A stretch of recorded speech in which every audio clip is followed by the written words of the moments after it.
Namaste, my friends, and welcome to my YouTube channel. My name is Victor, and today is going to be a new moon energy update for May 15th, 2018. It's an incredibly pivotal time. It's a turning point. It's a shift from inner work, releasing blockages, attracting life circumstances that help us with that, which are never fun, to being, pursuing, doing, reflecting examples, experiences in our life that are the result of going through such a lengthy, dark night of the soul type of spiritual, energetic catharsis. It is a turning point.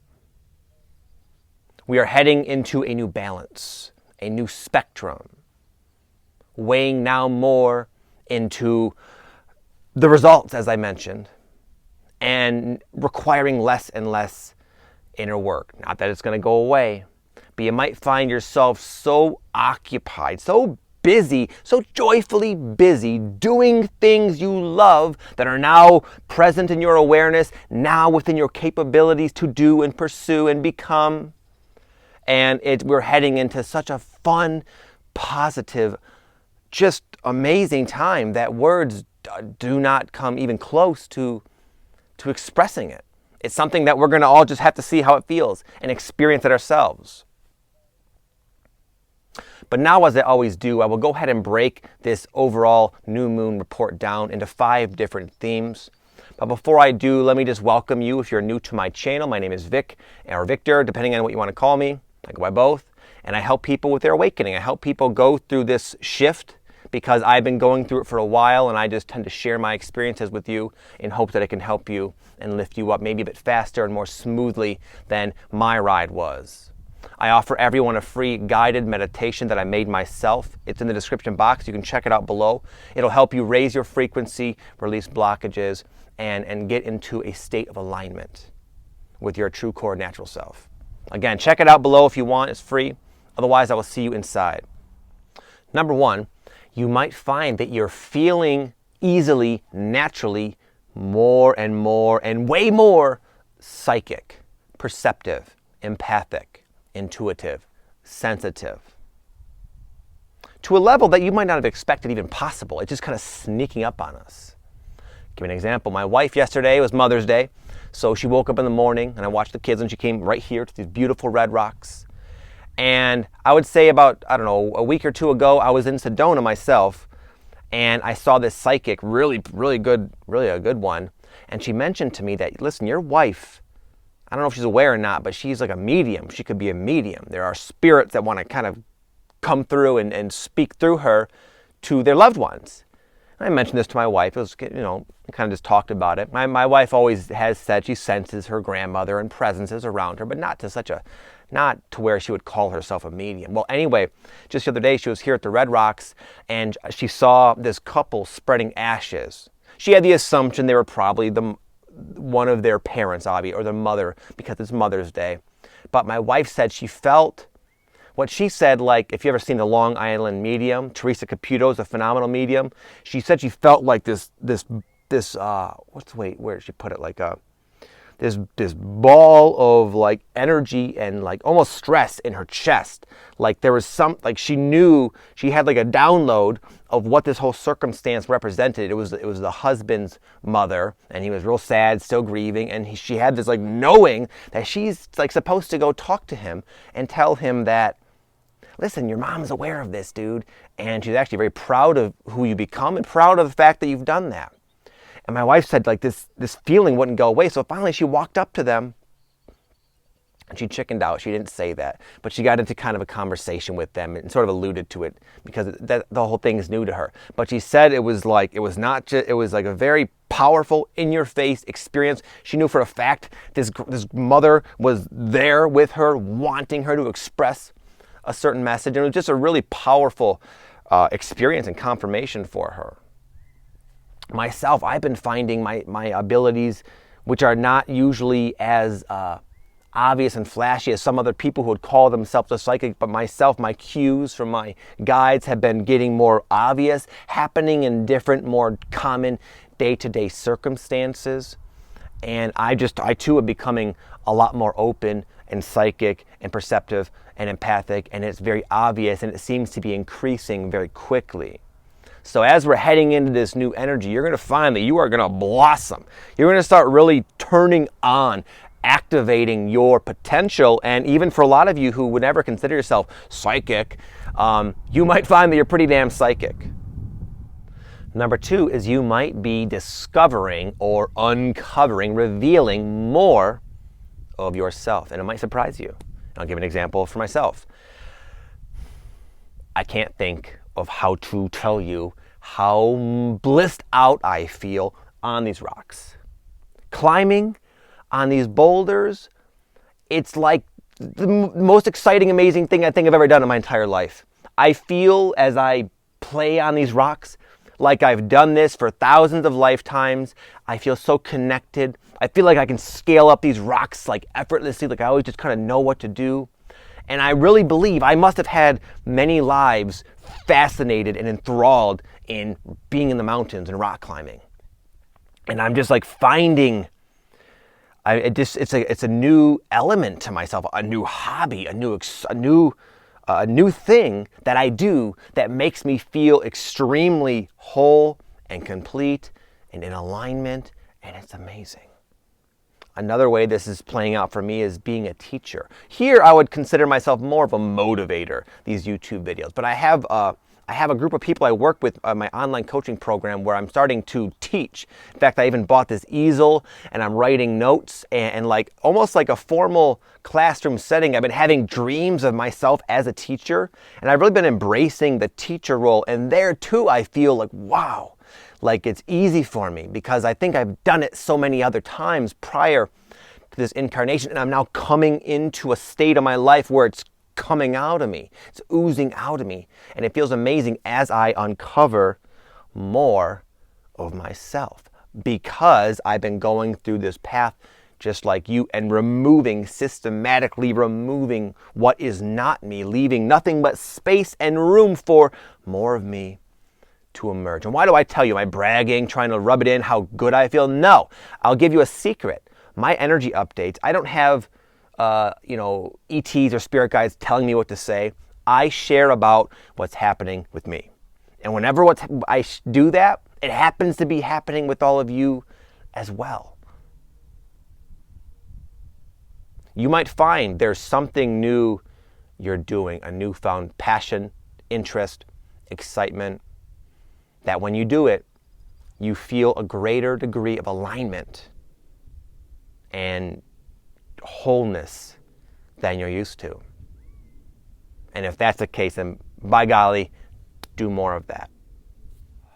Number 3, you might be finding that you're having an easier time noticing and therefore removing misaligned beliefs, old, outdated beliefs that you probably developed as a very young child from some type of painful experience. And we create these generalizations in our mind that have such a profound, fundamental effect on so many experiences within our life. And when you can shine light on it with your awareness, which is happening naturally, you'll say, oh, I can't believe I've been going through life thinking that. How ludicrous. And once you can see it as a logical, it's like gone. It's gone. And you're free. You're free to stop perpetuating painful cycles unconsciously. I'll give kind of a mild example. So not too long ago, earlier last week, I was here at the Red Rocks, and I was like sitting kind of like in my little zone. I was like not zoning out, but I was like tuning in, you could say, and taking notes and sort of doing some self-exploration. And I could sense these 3 guys that were kind of walking up, not on me, but sound carry, so I could sense their presence drawing near. And they had kind of an intrusive and, I don't want to say belligerent, but almost like that kind of starting a ruckus type of energy, and I got like really uncomfortable. And I was thinking like, dude, why are you uncomfortable, man? What are you afraid they're gonna just attack you? Are you afraid they're gonna come beat you up? Are you afraid you can't handle yourself? Would you just naturally assume they're a threat because they're acting that way? But the way these emotions were going on, and I was like, part of me in my mind was like, you should just go. You should go down the mountain. And I was like, no, that's stupid. I was catching this pattern in the act. And I was like, no, you're gonna stay right here. You're in your zone. They're fine. You're fine. Relax. Finally, they made their way kind of up, way above me. And then I could tell those energies started to kind of play out. At least it seemed that way. They were sort of taunting me a little bit. And finally, it culminated with this one guy saying, he looked down and he goes, hey, guy, kind of in a condescending way. And I had a natural reaction, which was to I turned around and just belted out something. I forgot what it was, but it was some sort of natural expression of confidence and assertiveness and energy, implying that I'm not going to be picked on in this moment, pal.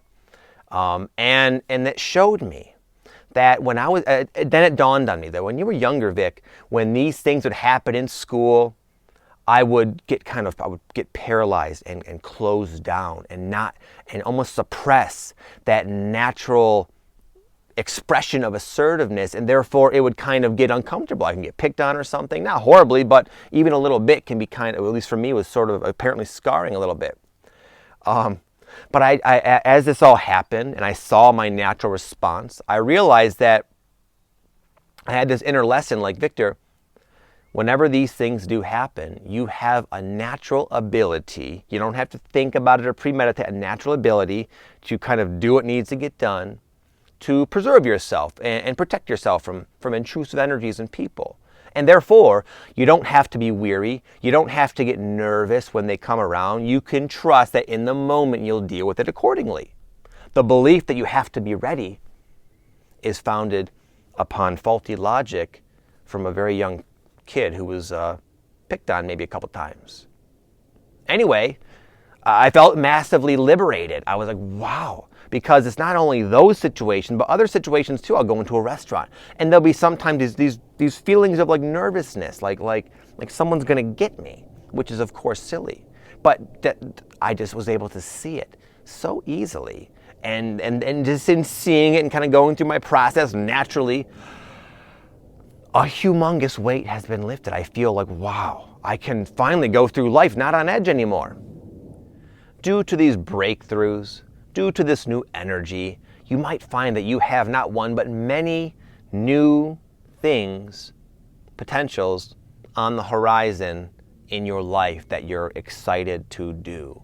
And this is phenomenal, but it's almost like too much of a good thing can be a bad thing, because sometimes there's so many things you want to do and splinter off and explore that it's like, it can be kind of confusing and hard to focus and feel kind of overwhelmed. Like, how am I going to fit all this in? How is this all going to coalesce nicely with my already very jam-packed, busy life? So it's ironic because it's a time to be focused and calculated and not be too floating in the abstract. It's time to kind of be and do and get stuff done. At the same time, when there's so much to do, so much to explore, it can be kind of difficult. So I found that when we go through these expansions of awareness of who we are actually becoming, it shoots out all these different areas of our life that we want to like be in and do. And there's a temporary feeling of overwhelm until we settle in to the new. It's like there was a spike of awareness, and then our mind is like, okay, let's.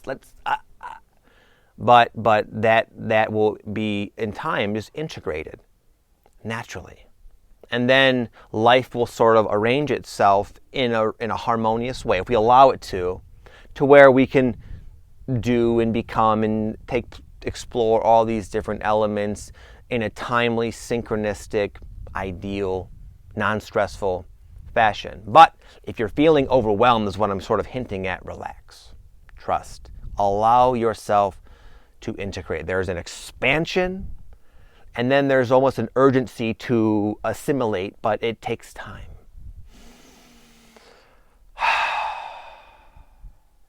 Give yourself time. Give yourself space. Allow yourself to adapt to the new you, to the new vibration, to the new frequency, to the new version of yourself. And know that all the things you're excited about, you will do, but there's plenty of life to live. You have time. Lastly, this new moon is a turning point from inner work to outer expression. For those of us who have been doing the work, which is all of you, so give yourself a pat on the back. It's time to go. It's time to be. It's time to do. It's time to share. It's time to express. It's time to spread the light within yourself that you have been uncovering this entire time. This is going to be a very, very, very fast-paced, accelerated energy this summer. And for those of you, it's going to be like a gust of positive wind lifting you up quickly.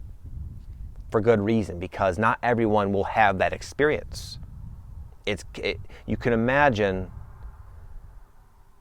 the implications of a lot of high vibrational energy inundating the planet to a population of people who have not been doing the work. It can be overwhelming for us. It is overwhelming for us a lot of the times, and we're keeping the pace. There's going to be a growing need for people who can ride these waves, which is you. So you have a lot to look forward to, but also an obligation to step out of your comfort zone, maybe, move past your doubts and apprehensions and fears, and express and be who you are. The world doesn't need a savior. It doesn't need the ETs to come. It needs you, the real you, that is now here, now, available, present. Okay, that's it, my friends. I want to thank you for joining me for this video. I had a lot of fun doing it. I hope you did as well. It kind of cut off a bit randomly, but I think that might have happened for a reason. Sometimes that happens, and I'll take it as a sign that what was supposed to be said was said, and I'll leave it at that. Okay? So I'll just take a moment here and just want to say thank you for your love and your support and your kindness and your participation in this. I'm not the only one doing this. We're all doing this in our own way.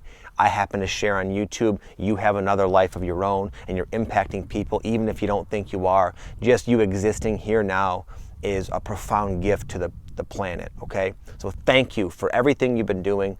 Thank you for all of your love. And I wish you guys nothing but the best. I hope you have an amazing new moon and a fantastic summer ahead, I believe.